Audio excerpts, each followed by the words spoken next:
மத்திய பிரதேசல இந்தூர்ல வந்து ஒரு சோகமான சம்பவம். பகீரதாபுரா அப்படிங்கிற ஒரு பகுதியில வந்து பார்த்தோம்னா, குடிநீர்ல வந்து கழிவு நீர் கலந்து இப்போ வரைக்கும் கிட்டத்தட்ட 9 பேர் வந்து இறந்து போயிருக்கிறாங்க. கிட்டத்தட்ட 100க்கும் அதிகமான பேர் வந்து உடல்நலம் பாதிக்கப்பட்டு மருத்துவமனையில வந்து அனுமதிக்கப்பட்டிருக்காங்க. அதுல பார்த்தோம்னா ஒரு ஒரு 6 மாதமான குழந்தை, பிறந்த 6 மாதமான குழந்தை ஒன்றும் இறந்து போயிருக்கிறதா வந்து சொல்றாங்க. ஸோ ரொம்ப துயரமான நிகழ்வு. இது அதிகமா வந்து பேசப்பட்டுக்கிட்டுமே இருக்கு. அந்த மாநகராட்சியோட தோல்வி, அரசோட தோல்வி அப்படின்னு சொல்லிட்டு நிறைய விமர்சனங்கள் அரசு நோக்கி வந்து வச்சுக்கிட்டு இருக்கிறாங்க. இப்ப அந்த பாதிக்கப்பட்ட மக்களை பார்க்க போனாரு கைலாசங்கிற ஒரு அமைச்சர். அதுவும் எங்க பார்க்க போயிட்டு உட்காந்து ஊஞ்சல் வந்து ஆடுறது அந்த வீடியோக்கெல்லாம் கூட வைரல் ஆச்சு.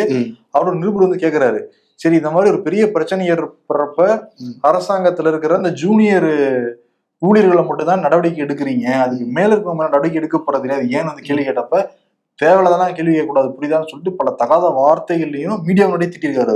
அந்த நிருபரும் சும்மா இல்ல, திருப்பியும் பல கேள்விகள் வந்து கேட்டிருக்காரு. அப்படிலாம் பேசக்கூடாது, நான் என்ன தப்பா கேட்டுக்கிட்டேன் அப்படின்னா கேட்டவுடனே அவர் வந்து பெரிய அந்த வீடியோவும் சர்ச்சையா மாறிச்சு.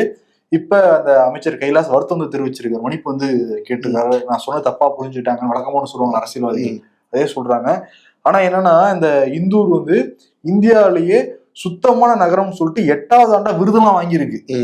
அப்ப அந்த விருதெல்லாம் பொய்யா கோபாலுங்கிற மாதிரி தான் இருக்கு. ஒரு அசுத்தமான குடிநீர் குடிச்சு 8-10 பேர் இறந்து போயிருக்காங்க அப்படின்னா அது எவ்வளவு பெரிய அலட்சியம். அது இல்ல எதன் அடிப்படையில சுகாதார நகரம்னு கொடுக்குறாங்கன்னு நமக்கு புரியல. இல்ல சுத்தமான குடிநீருங்கிறது மக்களோட வந்து ஒரு அடிப்படை உரிமை, அதை கூட கொடுக்க முடியல.